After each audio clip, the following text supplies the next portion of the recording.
I think in executing on our ideas, that's the important thing, right? Is being able to, I think, see those or try and see those things through as much as we can, because you never know what might come of that stuff, From CNR JUTA DE BEER, imina Msindisi wesi, umvelisi Ngomelisi wesizwe, formerly known as Lwazi Madonsela, bringing you a show about creative entrepreneurs live from the landmark that not only birth SA street culture but also formalize the street hustle. On today's episode, we have One theme. We have Wade Moonsamy, a brand architect. Thank you, bro. You like a proper brand architect in its true form. Create company CIs. You've changed how we look at a lot of things, and you've gone so far as to actually making tangibles now. There's spaces we can step into with your design language. You've partnered with different people, and you've gone all the way from corporate to independent to now being your own corporate. What a great intro, man. Thank you. Thank you. Thanks for having me. Yeah. How does it feel living in one of your dreams? It's crazy. It's still like, I think still in many ways doesn't feel real, that we get to do what we do, that we get to, like you said, some of that journey, because it doesn't feel like long ago that we were just, working at a great studio where we were, really thrilled and young and crazy. Yeah. I think I need to give context for the kid who's like me. The only reason Bckrds is registered as a business is because of t-shirts. Yeah. You were just trying to sell t-shirts. And now you've partnered with Nike, with great, huge brands. We can't mention them, but go on his LinkedIn. It's definitely updated. Go on his website. Website mostly, updated. Never. Check some is LinkedIn. But we started with the tees, man. So we worked at an agency called Grid. Had this idea to make some tees, and we just were repping our city. So it just said 011. It had all the suburbs in the back, and we made a few of them. But I think the best part of that process was, for a small run of tees, we registered a bank account. We registered the company, did bank accounts, CIPC, all that stuff. I just quickly decided that we wanted to sort of express our ideas more than we were, which was where 011 came from. It was just this idea of expressing ourselves. And soon after that, we started consulting on identity design, brand design, all that kind of stuff, yeah. I think the first question I want to ask is we're going from you working at Grid, you're making amazing work, you're leading projects, you're actually implementing for huge companies in real time. What makes you say, I want to refrain a bit from digital? As much as I love digital, as much as I create CIs, let's actually start doing tangibles. What was that thing that led you and Samu to get there? Yeah, so it was me, Samu, and Moose. And I think being a fan of product, loving making things, wanting, I think seeing the people around us, or the people who were inspired by Make Things. We were just talking about Virgil, obviously, I think, huge part of, the inspiration behind what we wanted to do. And I think at the end of the day, I'm like a product guy, right? Like I love clothes, I love brands, I love objects and beautiful things, and it was about kind of merging our taste and our design and, push that into objects, It's funny talking about it now, because when we started it wasn't that, I want to say intentional. It wasn't that serious for us, right? But I think it's, when you spend your days almost, getting briefs, being told what to work on, there's that part of you that always wants to be like, okay, what would I do if I was giving myself a brief, or if I was, making things for myself, and I think it's those things, like what I think about those t-shirts and those ideas at first, it was really more about planting seeds, like that was think about it, right? Like that was a really small, simple, inconsequential idea that, yes, some people liked, we sold a few and we sold a bunch. But it's more about the process of doing the thing, right? To make a tea or to have a brand, rather, let's say, where you're making teas. You come up with a name, you come up with an idea, you have to design it, then you have to go into production. You pick a blank, you go through production, you do all those things, right? Then you shoot it, then you have your product on, and then you put it out after doing 1,000 things, Yeah. And I think in executing on our ideas, that's the important thing, right? Is being able to, I think see those, or try and see those things through as, you know, as much as we can, because you never know what might come of that stuff. You know, it's like we just simply wouldn't be, or could be, you know, in a completely different channel, maybe still at a great agency doing work that, you know, we probably still liked, but I think we wouldn't have the same level of fulfillment or the same amount of creative autonomy or the same sort of drive that we have now, you know? You're going from Seattle, we're sitting with our laptops using the free Wi-Fi. You move all the way to a shared workspace like we work, and then now you have your actual offices that your clients can find you at. What's changed in your communication language with clients with that jump? It's crazy. I think less about the client communication, but more about like the studio, you know, the people in the team, like the relationship with me and Samu, with you know, Tubbs being in the studio and us just having a really closer proximity to each other. You know, when we were at co-working, when we were in WeWork, it was amazing. We were there for 3 years. You know, you're always just surrounded by different entrepreneurs, different things, you know, nice space, all that. But there is this level of disconnection. Obviously with COVID and all that stuff, it just became, you know, very normal to not see people, not engage with people or work from home or any of that. And even the thinking behind the studio was that we just want to have our own space where we can kind of create our own sort of energy and our own sort of, you know, vibe around, you know, the way we work and the way we, and now having clients over is amazing, right? Like just being able to say, hey, come to the studio, like let's chop it up, and whether that's new business or whether that's a friend or whether that's, you know, people we want to work with or anything like that, it became like nice and fun. You know, I go get coffee and croissants, and you know, we're chopping it up in our studio. It feels really nice, and I think it helps our creative process more because we're more with each other. We're more bouncing off. We're more relaxed. It's more comfortable. You know, we're not in anyone's way or no one's in our way. You know, so there's a real sense of like comfort, I think, which came at the right time. I think, you know, we've always run the business really lean and, you know, very intentional about where things are going and how things are working. And I think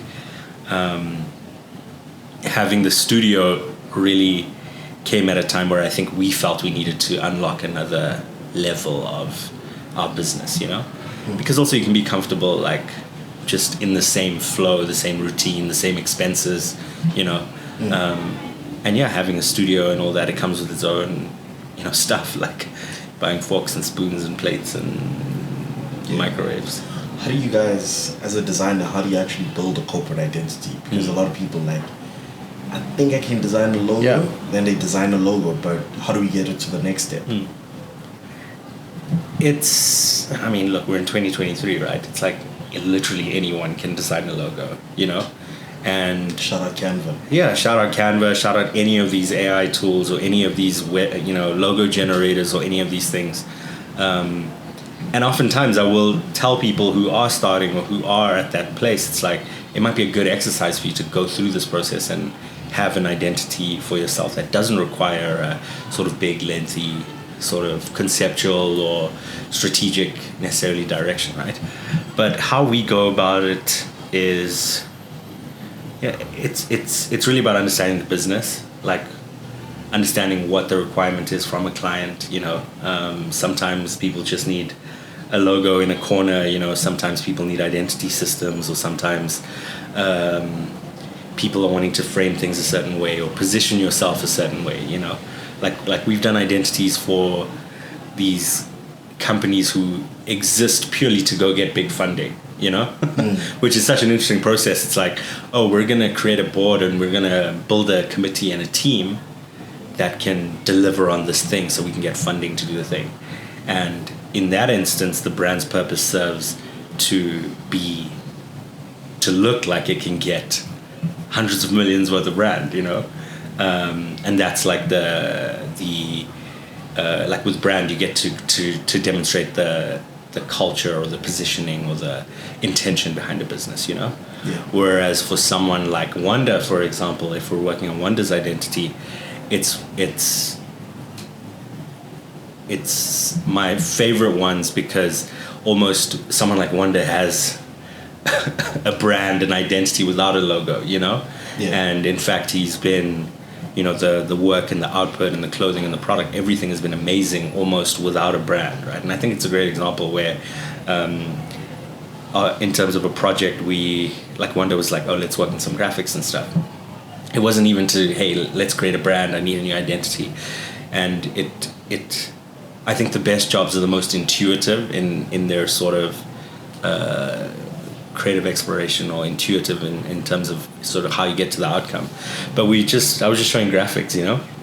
Yeah. Oh, we can do this, we can do that. And one day had seen, you know, the typographic of now what's the logo, and he was just, we both kind of knew instantly, but he was like, oh, this is the brand. Like, I've never seen my name look like that, you know? Which is, it's a moving thing, I think, in creating identities, where it's like, you know, like I said, for any of those categories, it's making something official, or saying something about your brand, or saying something about the person, you know? So I think in the way we create identities, it's to reflect the personality or tone or ambition of these companies or these people or these products, you know? You're coming from a corporate background, and now you create your own corporation, right? There's that corporate cosign that we get, like when we work with big brands, where it validates us. What within that was like, okay, cool, when we do this deal, I think now we're approaching what our mandate is as Bckrds. What was the moment? What was the brand? What was the moment? What was the brand? It was... So the real crazy one was Nike, when we worked on Shopper Soweto with Future. Yeah, when I got there. and it was, it's funny, I always said I wanted this swoosh open file, right? Like, but I wanted it from Nike. You can obviously download it. And when I got it, that was a crazy moment, right? But that project happened 6 months after we started Bckrds. And... you know, we got a call from Gustav, and he was like, yo, Gustav, come to the show. Yeah, come on the pod. You know, we love your stuff. We'd love for you to collaborate on this project. And it was still like super low key.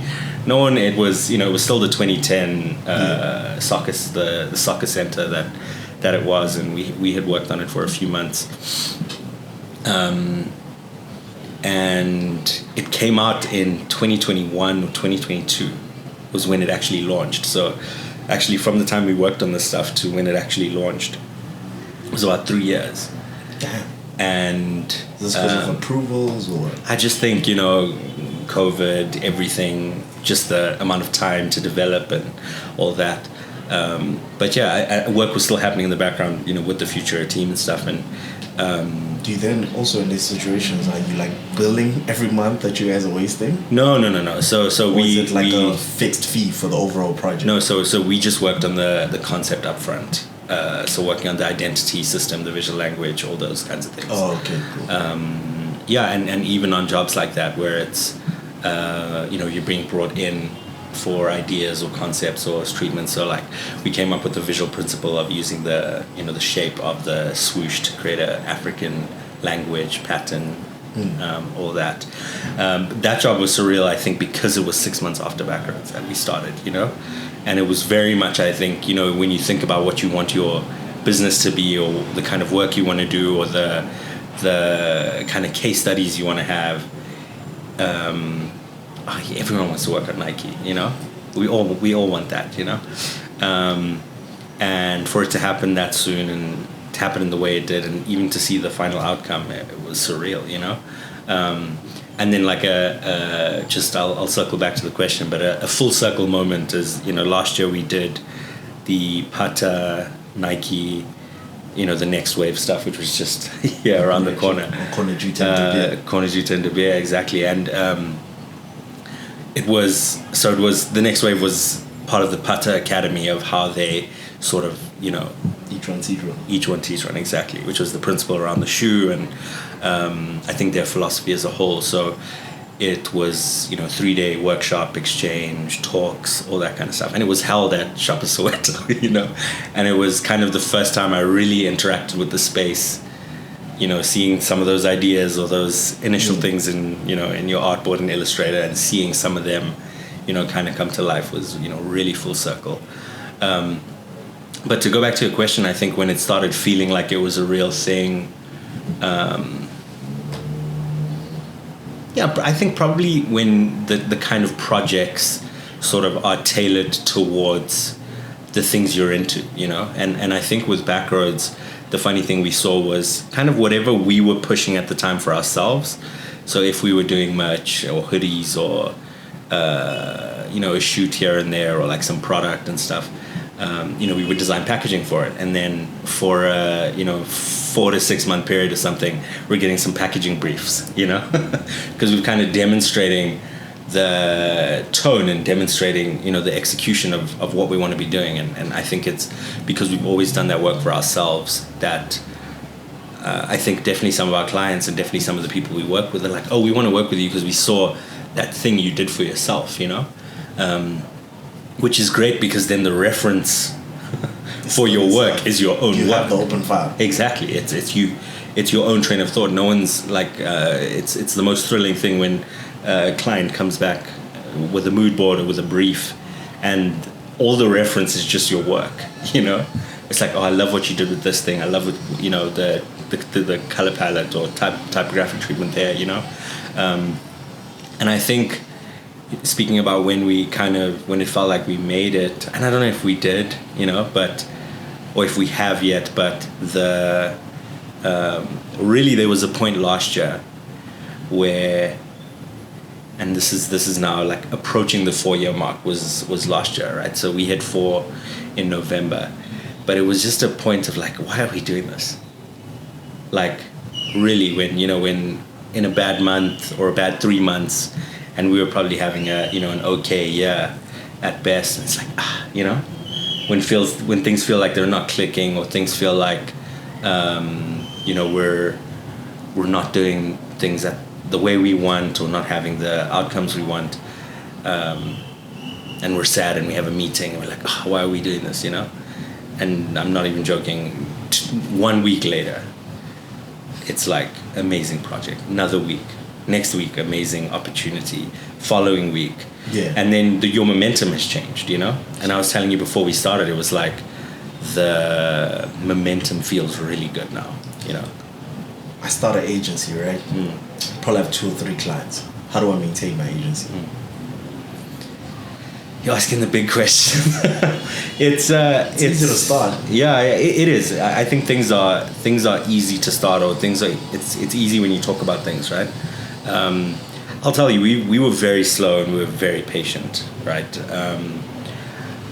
One of the big things for us always was kind of doing things properly. I think from a process point of view, from a financial point of view, from a business and tax point of view, all those things, because we didn't want there to be any reason that would stop us from doing the work, So it's like when you get in the room or you get that crazy opportunity, you don't really want compliance or whether you tick that box to determine whether you get the job or not, And I think definitely that's one of the important things. The other thing I would say is having partners or a partner like I have with Samu, where we have this, the same sort of understanding, the same approach, the same sort of vision for what we want to build, It's funny, me and Samu were talking about it the other day. He, almost fresh out of varsity, tried to start an agency, right? And when I was in varsity, there was someone, our friends were like, oh, we're going to start an agency, Going rogue. And it's just like, that's the energy always when you're like, you believe in yourself and you want to make things and you want to do that. It's like, oh, let's start a thing.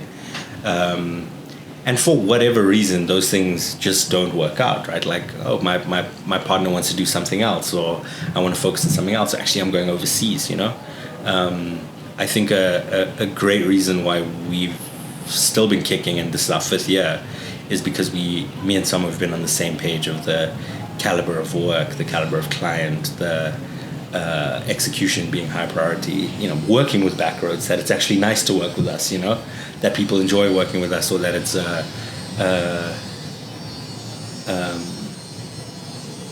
you want to keep kind of going back. But I think the how you run an agency, it's all about sort of what your approach is. What's your approach to brand? I have friends who we started the same thing. We run in completely different ways, right? Different targets, different ambitions, different all those things. And I think why we enjoy ours and why we enjoy still kicking and 5 years later is because we kind of built it to work around the way we like to work and the way we the kind of clients we like to work with and the kind of output we like to have. Yeah. I hope that answers it. Yeah. What's your word to the youth? Word to the youth. You've made it this far. Yeah, it's practice. I say it all the time. It's practice. It's like finding the thing you like, really kind of honing in, enjoying it, making it your kind of.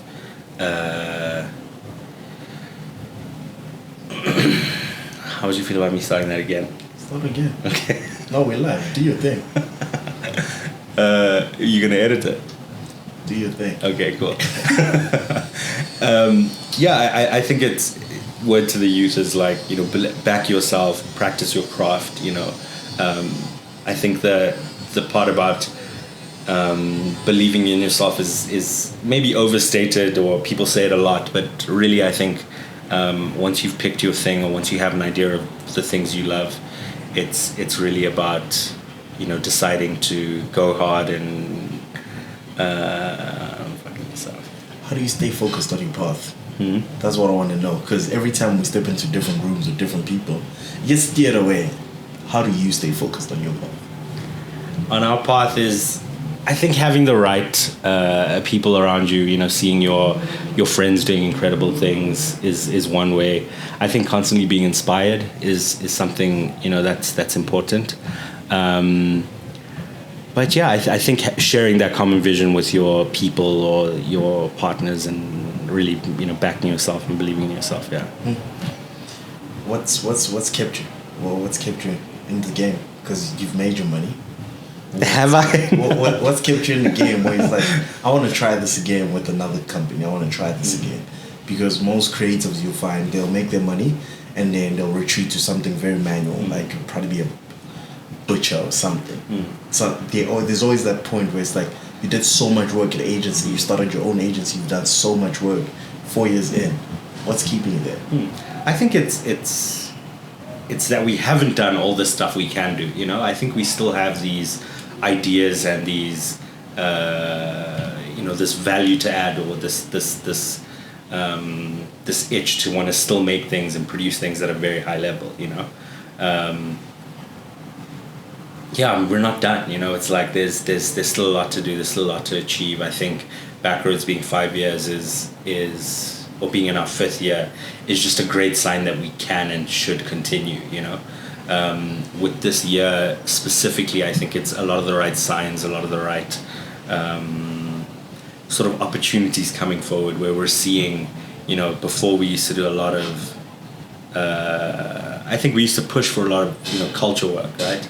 Wanting to do, and even if it was for less money, or even if it was just wanting to do the thing with our friends, and even if there's no budget, And then at the same time, to run the company, it's about, we want to do big work, like that people see, whether that's for telecom, whether that's for, any of these big companies. We want to do that work. It's good business. We get to, create design that has a sort of wide effect, And for the first time, it feels like it's not two different things. There's no like our small culture brands and our big corporate brands, For the first time, we're sort of seeing the work coming in are from clients who have big cultural effect, whether that is Nike or Spotify or Google or,